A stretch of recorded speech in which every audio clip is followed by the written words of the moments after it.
প্রিয় দর্শক বন্ধুরা, এই মুহূর্তের জন্য আপার প্রাইমারি থেকে অত্যন্ত বড় একটি খবর আপডেট উঠে আসছে।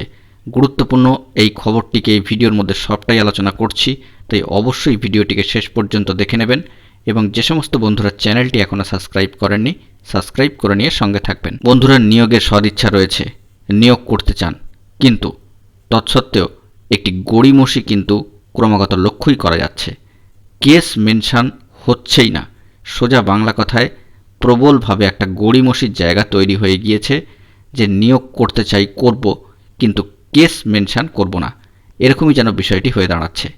কেস মেনশন না হওয়া পর্যন্ত কোনো সমস্যার কিন্তু সমাধান হবেই না, কারণ মহামান্য কলকাতা হাইকোর্টে কোর্ট নম্বর 8-এর ডিভিশন বেঞ্চে সম্মানীয় দুই বিচারপতির যে বিচক্ষণ দৃষ্টি বা নজরে এই বিষয়টিকে না আনা পর্যন্ত কোনোভাবেই মুক্তি নেই ইন্টারভিউ দেওয়া যোগ্য বঞ্চিত মেরিট লিস্টেড প্রার্থীদের।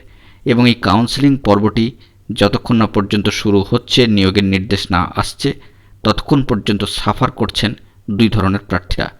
এক, প্যানেলভুক্ত প্রার্থীরা, অপরদিকে ওয়েটিং তালিকাভুক্ত প্রার্থীরা। পাশাপাশি সিট আপডেট তো এখনও পর্যন্ত হয়নি, পরবর্তী ক্ষেত্রে কী হবে সেই বিষয়েও লক্ষ্য রাখতে হচ্ছে।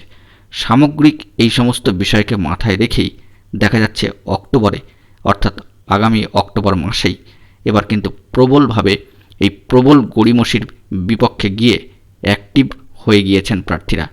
তারা কিন্তু কাউন্সেলিং এবং জয়নিংয়ের দাবিতে আগামী অক্টোবর মাসে, অর্থাৎ পুজোর মাসেই 3রা অক্টোবর কলকাতায় অর্থাৎ তিলোত্তমার বুকে একটি প্রবল আন্দোলনের ডাক দিয়ে দিয়েছেন।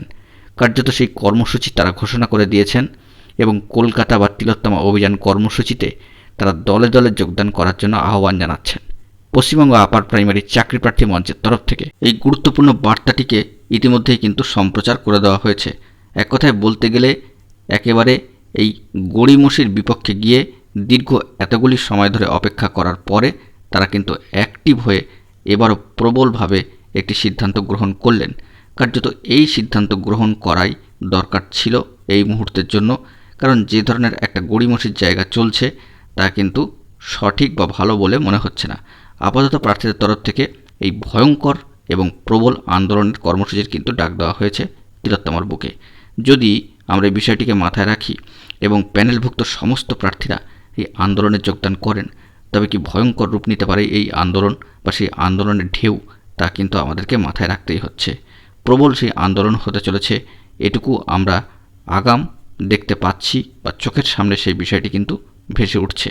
তাই অবশ্যই কেস মেনশন সংক্রান্ত বিষয়ে অবশ্যই ভালো খবর আমাদের কাছে দ্রুত উঠে আসুক, এটাই কাম্য। কারণ আজকের দিনে দাঁড়িয়েও আমরা কিন্তু দেখিয়েছি যে ডেলি কজ লিস্টে 94 নম্বর আইটেমে এই কেসটি কিন্তু অনেকটাই নিচের দিকে অবস্থান করছে।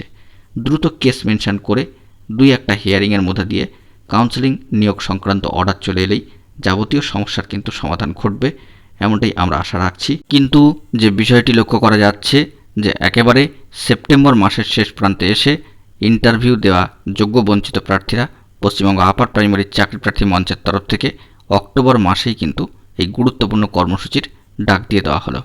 দেখা যাক বন্ধুরা পরবর্তী ক্ষেত্রে কী খবর আপডেট উঠে আসে। আমরা চাই দ্রুত কেস মেনশন সংক্রান্ত বিষয় সদর্থক বা পজিটিভ খবর আপডেট উঠে আসুক। বন্ধুরা, এখন এই পর্যন্তই। অবশ্যই গুরুত্বপূর্ণ আপডেটগুলি পাওয়ার জন্য এখনই চ্যানেলটিকে সাবস্ক্রাইব করে নিয়ে সঙ্গে থাকুন। ধন্যবাদ।